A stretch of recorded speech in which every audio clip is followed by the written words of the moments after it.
This is Afterburner on the NES, released by Tengen in 1989. Obviously they licensed it off the Sega arcade machine of the same name, released in 1987. This is the last of the gameplays I want to do of, you know, the Sega games that made it over to the NES. I've done Space Harrier and I've done Shinobi, and after this, to my mind at least, that's pretty much it. By the way, if you suffer from motion sickness, you possibly don't want to watch this video, because it's not, there you go, it's not very smooth the way it scrolls. Not saying it's perfect, you know, on the Master System and other versions, but it's particularly sort of jagged on this. Now, I've told the story before. I didn't know this stuff even existed until I went to the States for the first time. We stayed at my dad's brother's house. He took us downtown and we went into a rental store, which is a proper kick when you've never seen a US rental store compared to a UK one back in the day, because at least in my neck of the woods no one carried video games, and you see these huge, well then, huge selection of, you know, NES games you could rent. It was an eye-opener, and that's where I saw SEGA. I saw Shinobi, Afterburner, and Space Harrier for the first time, and my brain just couldn't cope with the fact that they were on, you know, Sega's, you know, rival competitor. I don't know the story or the ins and outs, but when Sega licensed it to Tengen, did they, you know, think it was going to end up on the NES, or did they think it was going to end up on some sort of other home computer? Because would they have allowed it, or did they allow it, I should say, on the NES? Anyway, let's get into this. Look at that, Tengen Enterprises. That's kind of nice, that's kind of cool, that looks pretty good. Right, there's Vulcans. Ooh, that's a barrel roll. How did I do that? That is, yeah, that's like travel sickness in arcade game form. It's reasonably responsive. I mean, look, when you go bank like that, at least you do kind of, oh shit, you do kind of look, you know, like the sprite from the arcade or other versions. How do I barrel roll? Oh, I got rockets, I forgot about that. But that means absolutely piss all unless I can barrel roll. It seems to be more accidental than, on purpose, and didn't seem to do anything.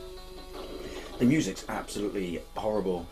Again, people, this is just my thoughts on it, but the music sounds like, I don't know, a rapist is fingering my ears. There we go, barrel roll.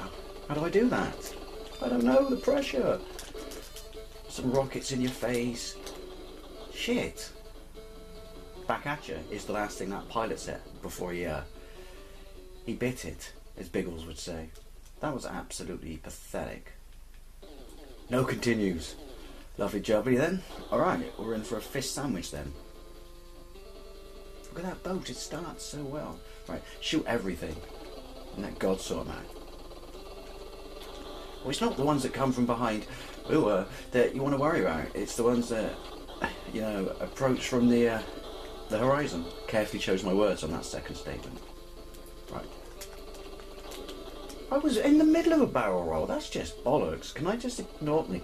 I'm just going to ignore the enemy and hope they go away. Like that's how you treat a bully at school or something. I don't believe in the existence of you opposing military force. Therefore you can't hurt me. Ah, I avoided that. I want to get a little bit of perspective here. This is not me starting playground wars or fanboyism or shit like that, but we can't, you know, the elephant in the room is there, someone's got to say it. It looks so much better on the Sega Master System. Let me put that into perspective for you. Here we go. Equal Tomcat. Big Tomcat. Equal Tomcat. Manly Tomcat. Not so manly Tomcat. I don't know what it is. It's like, is it cold in here? Is my Tomcat in the you know, the cold end of the pool or something? Because as I said, it's not about starting arguments between systems, but you know, and whether the, you know, one system was better than the other or not, there's no denying that the Master System version looks far superior to this. Right, one more go. Surely they could have done something similar to the Master System version. Oh, you know, right, it would have had, not as what I like to call it, good colours, you know, vibrant colours, I should say. Again, people, that's just my opinions. If you're a big fat, you know, NES fanboy, feel free to insult me.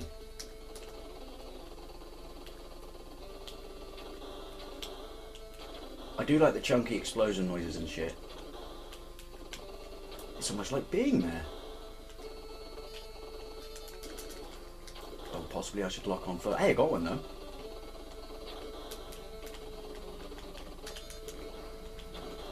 It doesn't matter what version you play, there's something very satisfying about when you get that lock on and, you know, blow their tits off with a surface to air missile. My name is Sam. Oh, look at that. Triple decker. Oh, shit. I gotta say, it feels, I don't know, it feels kind of like a little bit hit and miss whether I have real control over avoiding them. There we go, stage 2. Look at that. I'm proud I got to stage 2. Have I got infinite rockets? I don't see a gauge. I'm just going to fire wildly. Just hope it does stuff. If I don't see a gauge, I'm assuming infinite paycheck. This pilot's got someone else's credit card and Uncle Sam is paying the bill. Again, see, the barrel roll mechanic. Anyway, I'm going to call it quits there after Burner on the NES. It is what it is, you know, it is a rendition of the arcade game. It's kind of fun. Call me a Sega fanboy, I just think it's way better on the Master System. Anyway, thank you very much for watching, and I'll see you later.